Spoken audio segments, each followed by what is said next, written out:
Schaam je kapot. Casey rot op. Dit is naar de 3-0 nederlaag in Excelsior. Crisis in het Abelense stadion.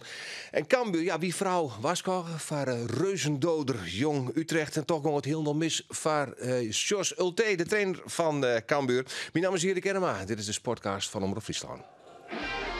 Geen kopwinning, zit erin. Jawel, zit erin. Die viel hem gewoon opkomen. Smit en bam, die knalt hem erin. Ja, dat is lekker hoor. Driewedge, driegen. Hellet uit, wat een doelpunt. Wat een doelpunt van Siouai, Driewedge. En dan is het doelpunt. Is het doelpunt voor FC Utrecht. Jongens toch. En dan, ja, dan de afvallende bal. Die wordt er wel eens ketten. Ja. Och, is het Wessam in een paas van Van Ottelen. Nou, die is riep voor een wiksel. Het is schandalig wat hij zegt. Het is Driewedge die er weer van terug is. Driewedge, Agafiotis. Het is 2-0.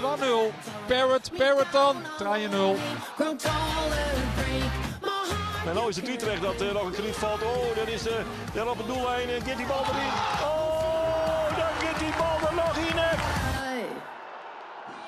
Ja, ze zitten er weer klaar voor. Geert van Tunen, Rolf de Vries en Ander Fabio. Het liep het een gezellig weekend in Westen hebben. Niks is minder waar. Hij stelde wat van mij kregen, Rolf. Want hoe zie je het in Belfast? Ja, ik heb al eens verteld dat ik in Belfast West win. Oh, hij is daar West? Nou, dit weekend. Wie dat? Ja. Oh. Nee, ja, wie echt een mooi weekend. Mooi weekend voor het West. Ik heb 2 voetbalwedstrijden jongens van Clifton, Phil. Glentoran en van Crusaders. Nou ja. Glentoran ken ik nog. Gek is het, ja? Ja. Daar woe George Best, wie is in club eigenlijk. Ja. Woe er eigenlijk altijd van voetballen, maar die voelde hem net goed genoeg. Nee. Op zijn 15 gewoon in Manchester United. Dat had ze weten. De rest van het verhaal kennen we inderdaad. Ja. Maar hast u een huwelijksprobleem of zo? Dat is naar dat soort wedstrijden vrijwillig? Nee, en mijn vrouw zei, ga. Ja, maar dat is dus anders. Dat bedoelt hij precies te spreken. Ik vond het echt mooi. Echt een onrader om een keer maar te maken. Maar vooral, op Vretemorgen hebben we een rondleiding van een katholiek en dan van een protestant. Nou ja, die kennen natuurlijk de strijd tussen de katholieken en de protestanten. De troubles, zeker. Ja, dat weer echt wel heftig. Hè? Dat is echt wel heftig om uit te maken. Dat op oorloeren van Nederland vliegen. Die problemen eigenlijk nog wel redelijk actueel binnen. Ik tussen...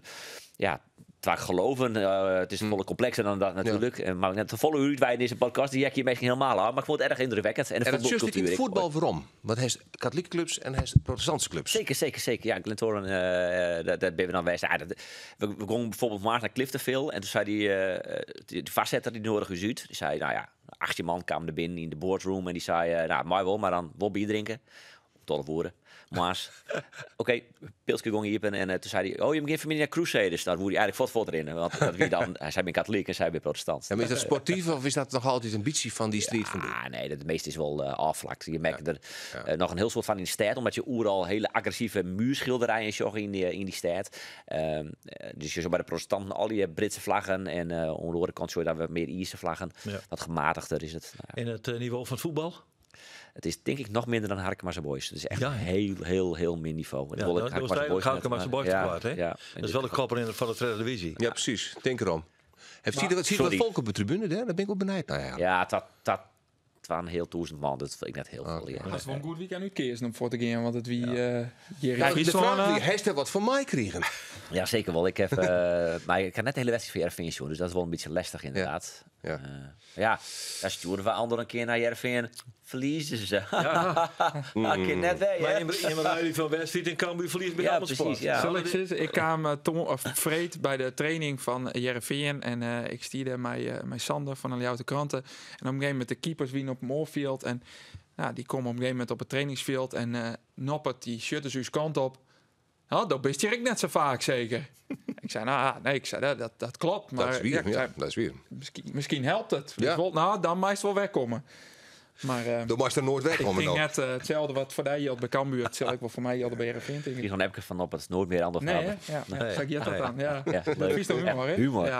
Om te lachen. Mijn mailbox ziet vol. Nooit weer Rolf de Vries bij Cambuur. Slaan we om aan, hoor. Nou, laten we dan toch maar eens even de stellings bij de kop pakken. Geert, de stelling voor jou. Ik zag een overeenkomst tussen Cambuur en Ajax. Want beide kan net verdienen. De overeenkomst der Tabaheine ken ik wel eens ja zeggen. Ja, ik hoop dat de Tabaheine kennen. Oké, we noteren ja. Rolf, ik doe per direct afstand van mijn titel als voorzitter van de fanclub van Kees van Wonderen. Absoluut niet. Nee, hè? Nee. Oké, Nee. wij noteren nee. De kerst er nog op waarom komen natuurlijk. Andor, zoals OT, maar no ingrijpen in de defensie, oors is er aanstonds geen trainer meer bij Cambuur. Hij bedenkt zijn Ja, pittig, ter hoor. plaatse. Ja, dat ziet je ik net. Jullie. Ja. Ja, oké, wij noteren. Ja, de kerst er nog op Andere waarom afstelling is komen. zelf betaald geertje. Hè? Dus. Ja, de kerst er nog Geert, alleen nog Henk de Jong kan Jervin redden. Kom op, man. Nee, natuurlijk niet, man. Om je 3 door na te Oh, denken. hij is verkeerd. Ja, hij is verkeerd. Ja, Ik erger me zeker. nou al. Wat noteren wij hier? Ik zei erop nee. Nee. Ah, dank je. Oké. Maar En heb jij de behoefte? En ik kom daar straks even Dan komt er ook even waarom. over Op dat waarom. mag. Oh, Oké, Ja, oké. Even Roelof. nuanceren. Ja, dat behoeft enige nuance. Roelof, de fans van Jervin moeten haar kapot skammen. De fans. De Ja. fans, hè? De fans. Ja, Ja? ja, Ja? ja. Maar die doekjes? Die witte doekjes? Treun is. Jou net witte doekjes van een club die het verliest, zoek ze, maar dat is weer een heel oor verhaal. Wij noteren ja. Die Inze van de voren, jongen, dus dat is een beetje lastig. Maar Ja. ja. Oké. Andere de laatste stelling. Chris Woerts neemt hij in VI een incestjournalist. Ja. En hij had er ook Lico en ik. Nee. Nee, oké, dat verrast me dan Verrassend, toch een hè? beetje. Ja, heel Ja. Oké, nou, we hebben stellings en antwoorden noteren kennen. We komen er misschien nog wel even op. Collega Waarom? Faber helpt toch wel even vandaag in site, jongens.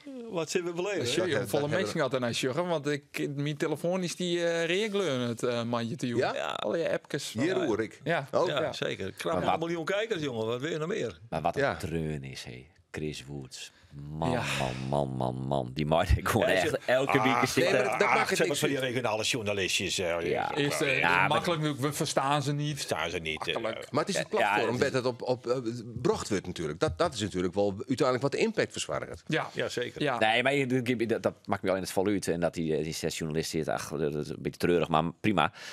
Maar het klopt net wat hij zei. Feitelijk onjuist. Dus dat, Nou, maar Nee, klopt wat wel. heeft hij feitelijk zijn? Nou ja, hij zei dat Bert van der Brink volgende keer uit het stichtingsbestuur van Cambuur. Dat- Nou, en hij had het gecheckt. En Ja. Bert van der Brink zei nee. Ja. Maar hij zei, ja, dat klopt wel. En dan is hij een inzetjournalist. Ja, nee, dat gewoon, anders dan gewoon zijn werk. Ja, En ja, ja. nuanceerde heel stiekem toch te zeggen van ja, er zijn connecties of zoiets.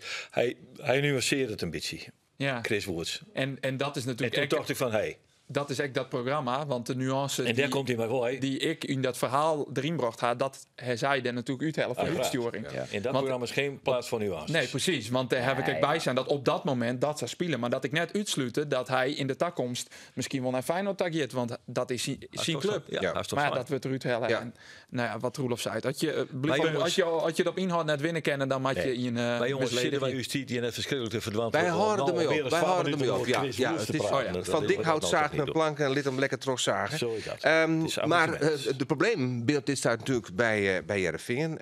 Andere wie sneu bij die wedstrijd. Het hier feitelijk een feestjoen. Wurmatten, maar winst van Jervin. Ja, want ze hingen zo mooi onuitdacht om te vieren dat Jereveen 30 hier in de Eredivisie spelen. Vandaar de blauw-witte doekjes. Precies, een sfeeractie voorgeend.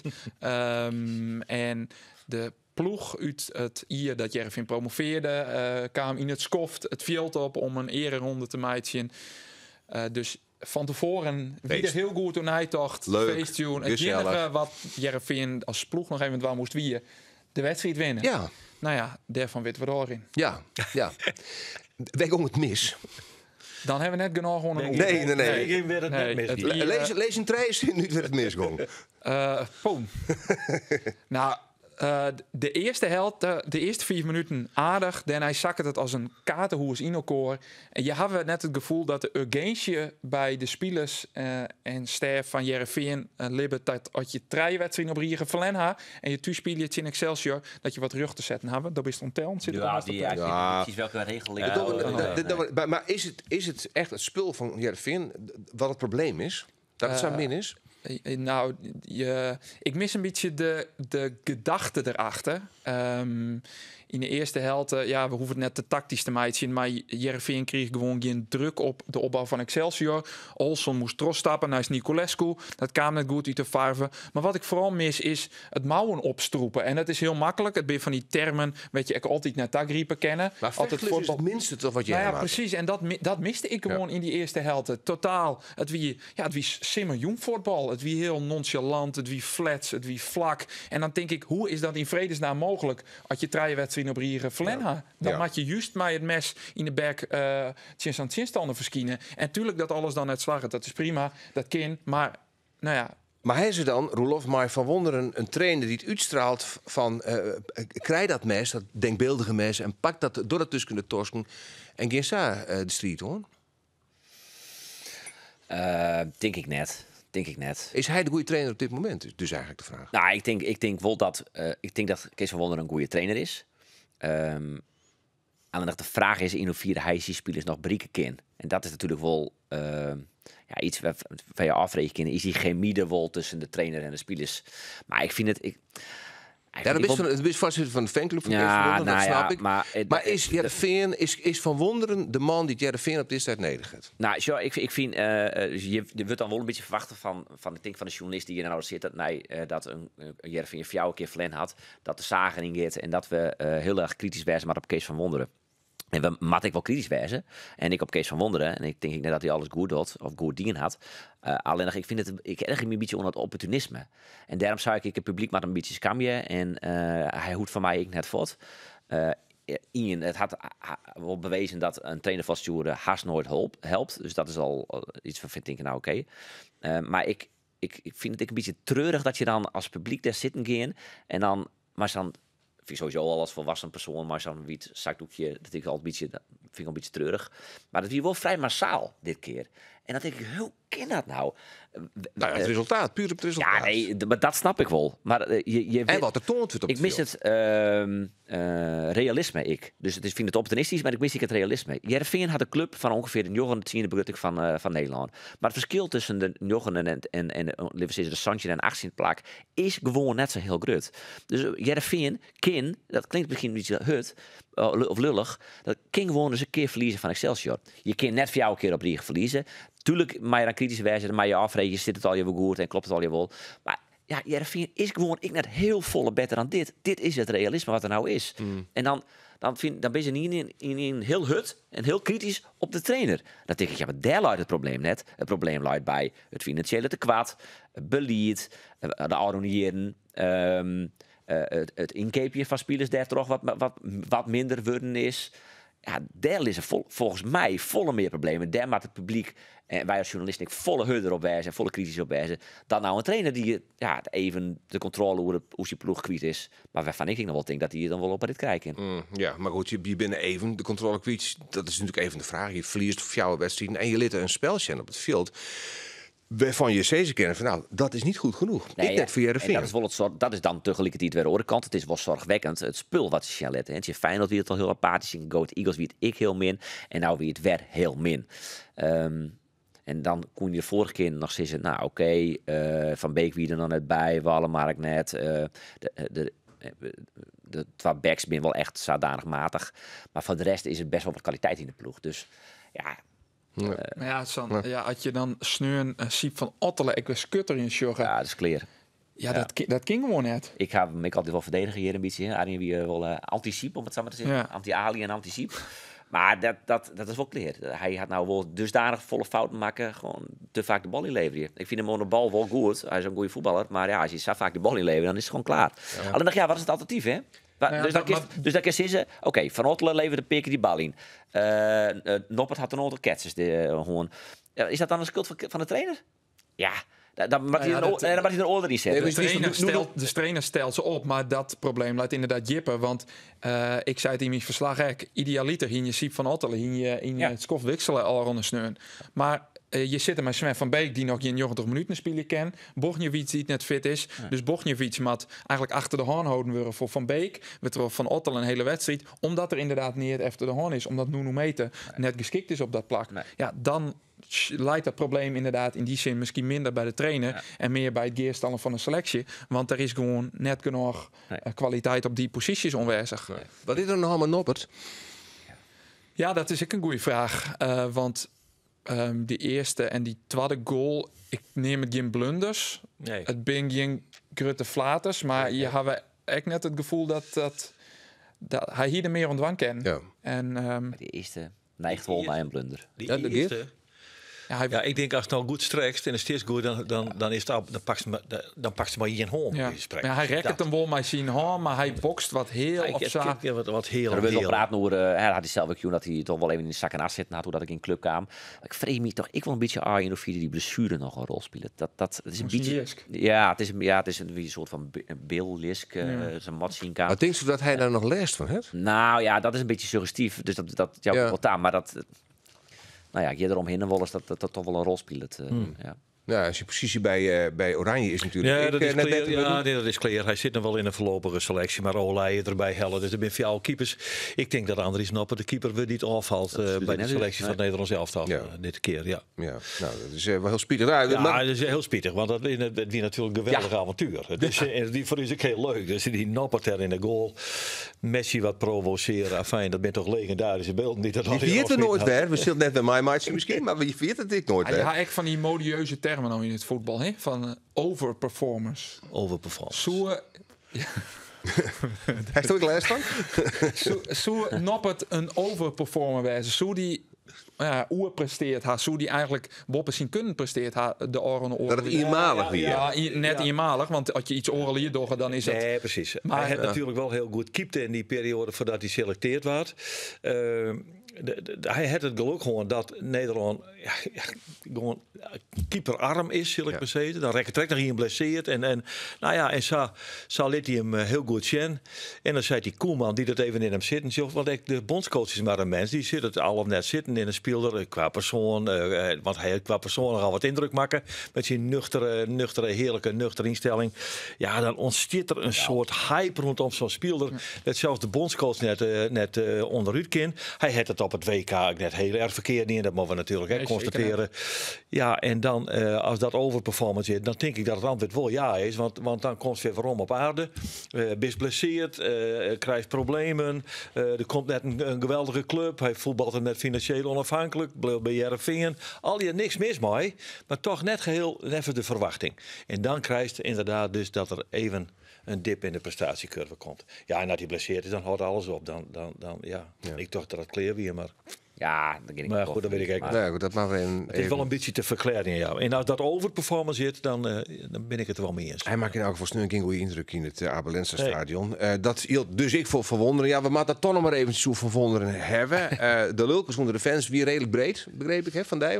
Ja, het wie. Net het vertrouwde hoekjes, ik moet zeggen, werd de kritiek het eerste bijkwam. Nee, het wie. Nou, daar kwam het in eerste instantie wel bij, Ja. maar naar de trein was het echt Ja, Daar bleef het massaal. net bij. Ik hier jongens van Nieuw-Noord die ik even bellen. Dus een van die sportverenigingen. Of ze even reageren woen op in de podcast. Maar die woensdag net, nou, kan wel even waarom van. Dat het wel even duidelijk zijn. Het begon op de Oosttribune op de lange zijde. Dat kwamen ze nou even. eigen paardje is gewoon vegen natuurlijk. Oké. Maar Maar het wordt breed ik droeg. ben er net bij, dus ik weet niet of dat klopt. Nee, maar het wordt Nee, breed net wel droeg. redelijk breed droeg. En dat Ja. is wel het. Dat is. Ja. Pas en misschien ik net helemaal bij Jerevins is dan. Dat vind ik wel een beetje een cliché. Maar daarom zag ik op die stelling van dat mij een beetje verschamen. Ik snap dat gewoon net. Nee, maar ik verbaas mij over het opportunisme. Ja. Ik verbaas mij, dat zou die verbaasd over opportunisme. Ah, ja. Want de voetbalwereld is net zo opportunisme. Nee, het ik is, krijg het echt het is leven. puur emotie. Nee, ik verbaas me net hoe het opportunisme. Ik erg me aan het opportunisme. Dat mag, ja. Ja, Ja, ik dat bedoel, ik ja. snap wel, het verbaast me net dat het Dat gebeurt. bedoel ik, dat mag zo weten Maar verstaan gewoon. Want Het verbaast me wel dat het zo massaal in het Jereveen-stadion gebeurde. Dat wel. die Dat tamelijk wow, massaal, ja. dat Nou, ging de net af. spreekkoorden winnen inderdaad goed te jaren. Laten we even jaren hoe het van wonderen die spreekkoorden in zijn richting zelf eigenlijk belibben het. Dat is pijnlijk, maar het is, ik kan hem ook wel voorstellen. Hè. Je bent supporter van Heerenveen, je zit in het stadion, je wil vermaakt worden. Je wil het voetbal zien zoals Heerenveen dat jaren geleden wervelend op de mat legde. Nou, dat lukt de laatste tijd onvoldoende en dan is dit tot het gevolg. Dus ik kan het ook wel weer plaatsen, zeg maar. Is die chemie tussen spelersgroep en tussen de trainerstaf voldoende aanwezig bij Heerenveen? Ja, dat heb ik wel, zeg maar. Dat gevoel heb ik nog wel. Als ik dat niet zou hebben, dan zou ik dat ook zeggen. Want dan gaat het niet werken. Maar dat is vanuit mijn perspectief. En ik ben uiteindelijk degene die met die gasten, met iedereen aan de gang moet. Of verantwoordelijk is voor het proces. Dus daar zie ik voldoende perspectief in. Maar dat moet iedereen natuurlijk vinden. Dus tot die tijd ga ik verder met waar ik invloed op heb. En dat is vooral het zo goed mogelijk verbeteren of het elftal zo goed mogelijk op de been zien te krijgen. Ja, er moet dus wel wat gebeuren, Ander. En ik op kwarte termijn, want een heel soort tijd het Van Wonderen natuurlijk net meer. Tiet is er net. Nee. Mijn programma Twente, NEC, AZ. Nou ja, der Twente en AZ binnen gewoon wij een maatje te groot natuurlijk voor Heerenveen. Dus daar wil je echt net heel fleurig van. Als je wat Van Wonderen zelf heel bot schetst, en dat zal Roelof denk ik wel erkennen, want Doos is vaker bij de perspraatjes als dat ik zit, maar hij is heel bot dwande mij het uitlezen van wat hij mij dwande is dat hij in een traject zit. Onder het eind van de transferperiode binnen nog een aantal spelers kwam. Heerenveen hier op dat stuit de situatie dat spelers blesseren wierden. Inderdaad, Tony van Beek, Tom Haaien, toch een wichtige speler wie scorst. Die spelers komen al even om, die moet fit worden. Dus hij zei, ja, ik ken nou net van mijn ploeg vreegje dat zij al op 100% binnen. We zijn dwande om op te bouwen. Alleen nog inderdaad, zoals Geert krijgt ook al zei, het probleem in die voetbalwereld. En daar zei het, kijk, het is er net. Nee. En ja, dat wordt denk ik op dit stuit wel de grootste vijand van Kees van Wonderen. En het traject wat hij schetst, dat vrege tiet. En die tiet heeft hij dus net. Dus nou moeten wij misschien in dit verband waarom griepen op de erevoorzitter van die prachtige club, Riemer van der Velde. We zeggen hem op de tribune zitten. Ja, Foppen, dat die een geweldig shot. Maar de treurigheid die sprong nog wel hard trouwens, maar ik zei ze. Voor de meesten die net Johan Foppen die hier de haan op zien vaarholen en een beetje zo van, oh... Nou, maar, misschien moesten wat zwit voor het vaaien. Dat weet je soms niet net. Maar het zeker heel beeldend uit. Ja. Maar die erevoorzitter, Riemer van der Velde, die plaagt in zijn activiteit als voorzitter te zeggen, we moeten net in een warrijtje. En Foppe de Haan had ooit een keer een hele minne-serie gewoon bij Sportclub Heerenveen. Ze kwamen waarom uit Roda, bij Roda, die Kerkrade. Ja. Dan best ze echt jip in de nacht waarom. Dan stien toch de supporters die bus op te wachten. En toen belei Riemer van der Velde een persconferentie. En toen dachten wij al, ja, het zult toch net weer. Hij flikkert Foppen eruit. Ja. En toen hield hij een persconferentie om te zeggen van, maar dat doen we dus niet. Dat die een hele apart, dat is de meest aparte persconferentie die ik in het voetbal ooit mooi maak af. Hij zei gewoon van, je moet niet zeuren. Wij vertrouwen in Foppen. Het hele journaal weer uitdrukt, hè? Ja. En dat is echt een briljante. In de veronderstelling dat, maar dat Ferry de Haan hetzelfde? Had hij Van Wonderen op zijn plaats? Nou ja, en zei Ferry de Haan, we moeten net in een warrijtje. Ja? Jouw Ferry de Haan. Ja, ik kan van hem bellen, maar hij is nou in een vergadering in Zeist. Dus ik bel hem nog even verder mooi. Maar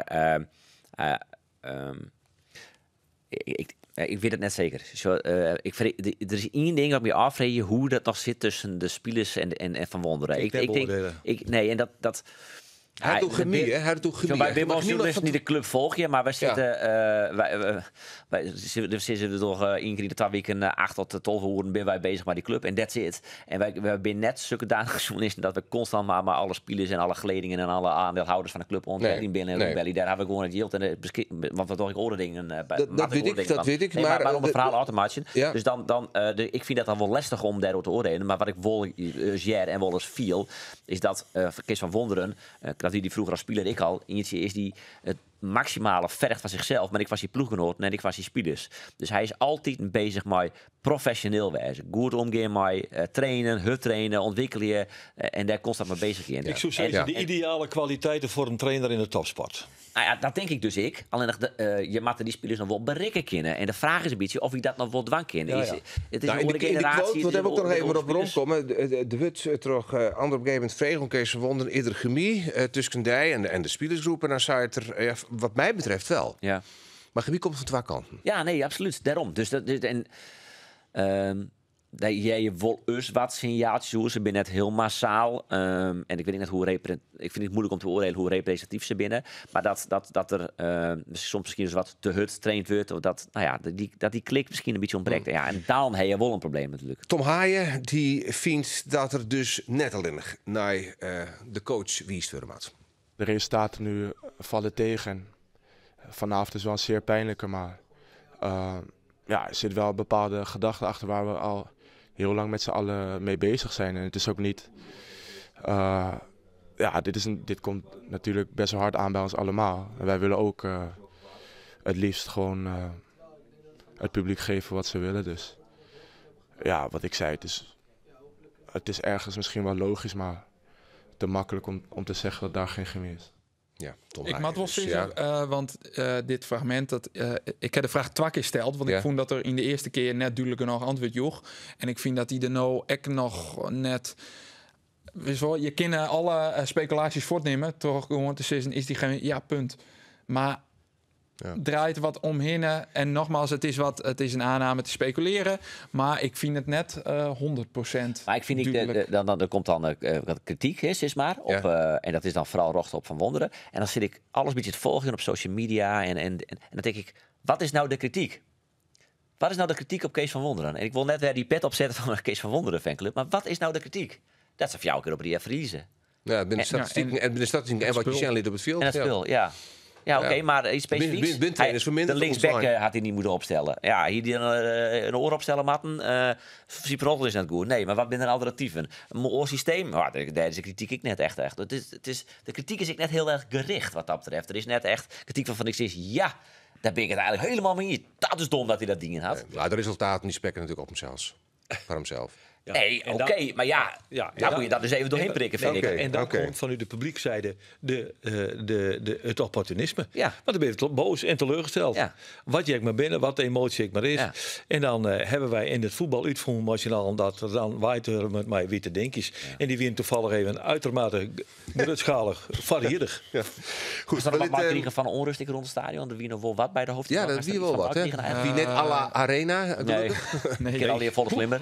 Ik hernij de wedstrijd heel even nog voor het Ruud stond, maar dat heb ik net genoeg van mij gekregen. Ik net zoen. Koest het stadion wel uitkomen, het was voor het eerst. Zonder probleem. Ja. Ja. Wie is net al te let thuis, dat scheelt natuurlijk wel. Had hij trouwens wel let? Ja, die jongen hartstikke let thuis. Wie nachtwerk. Wie nachtwerk, ja. Ik dat nog. Ik dat nog, ja. Begin even naar Cambuur heren, want Heerenveen is ongetwijfeld nog wel een onderwerp van peter in deze prachtige sportcast Blauwe. Geert, dossier is de Freed Joen in de Nieuwe Galgenwaard. Ja, zeker.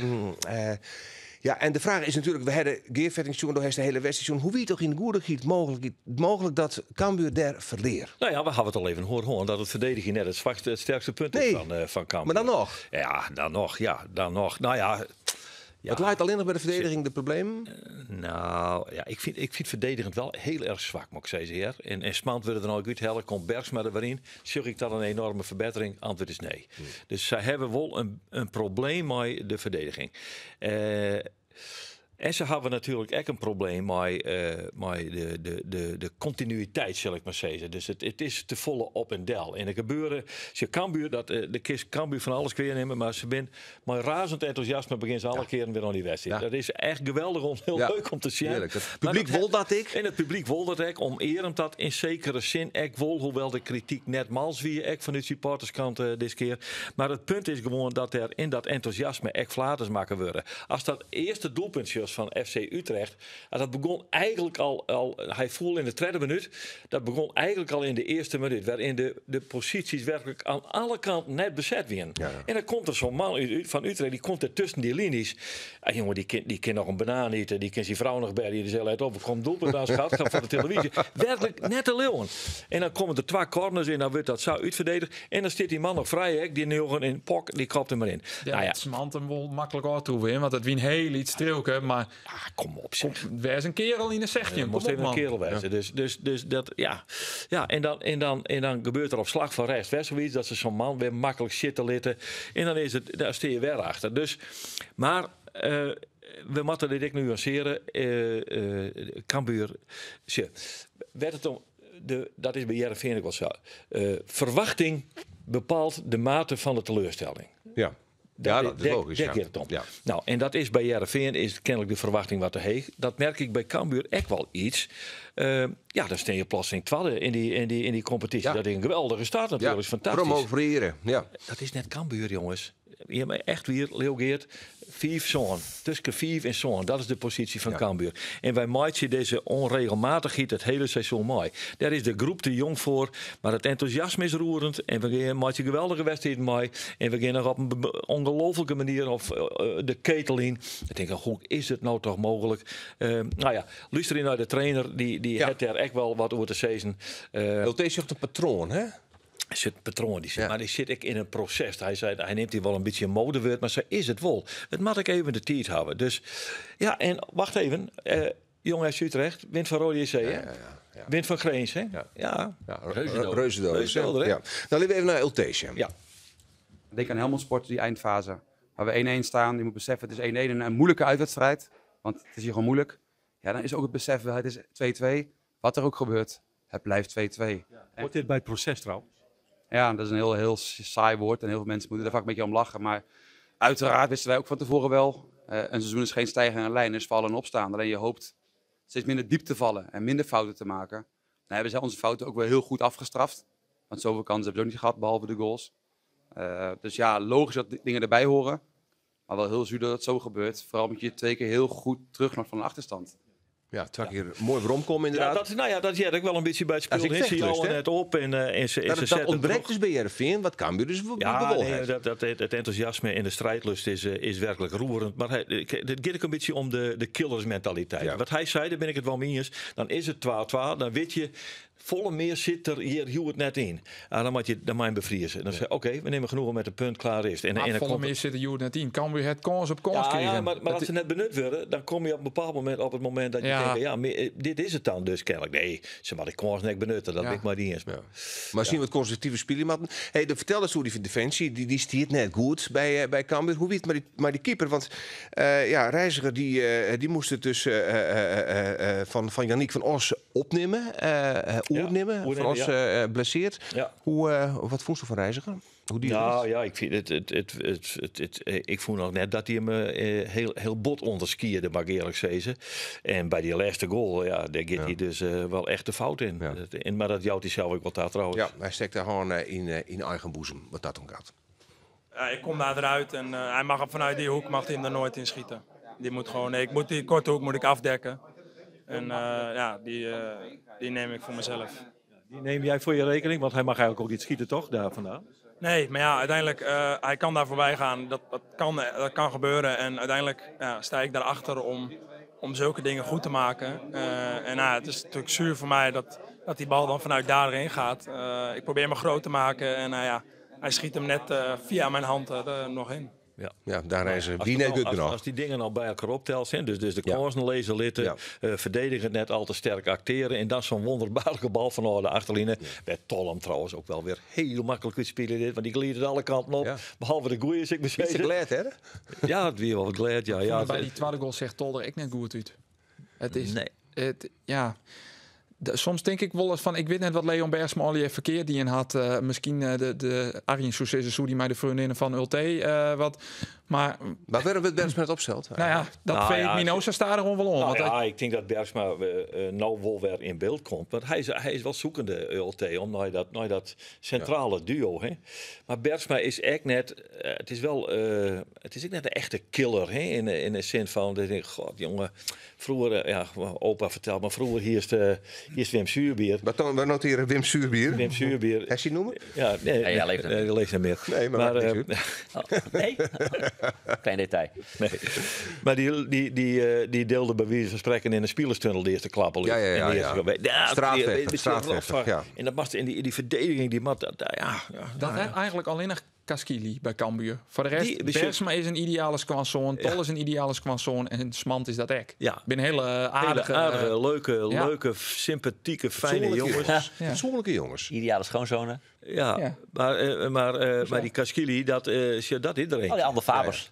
Ayran de Faber. Daar winst de wedstrijd dus net bij. Ik zie dat Chris Woers mijn inzetjournalist neemt. Oké, maar dat Stoom mij een ideale skwanzoon neemt. Ik neem het even op. Nou, is er gelukkig in de privé-situatie zoveel veranderd dat wij op korte termijn wel ontdekken kunnen of hij inderdaad de ideale schoonzoon is. Oh, oké, dat ziet de wedding bells are ringing. Yes. Nog één bron met voetbal. Laten we dan toch maar muziekje. Ik heb mijn andere een beetje te beschermen. Dankjewel, Want dat is jongen, ik wil een beetje. Is die het reizen gevreden voor de goal bij Cambuur? Nou, ik weet niet hoe ernstig geblesseerd Van Os is. Als Van Os fit is, dan zit hij op een goal. Geen ik vanuit. Ja. Maar Ja. ik weet net hoe slim het op. Dat is bij de training best binnen ik het best. vreet wie Van Os nog een twijfelgeval. Maar ik sluit ook net uit dat ze dat naar Boetenta broekt haar wilt ze al lang wisten. Die gaat net keepen. Nee.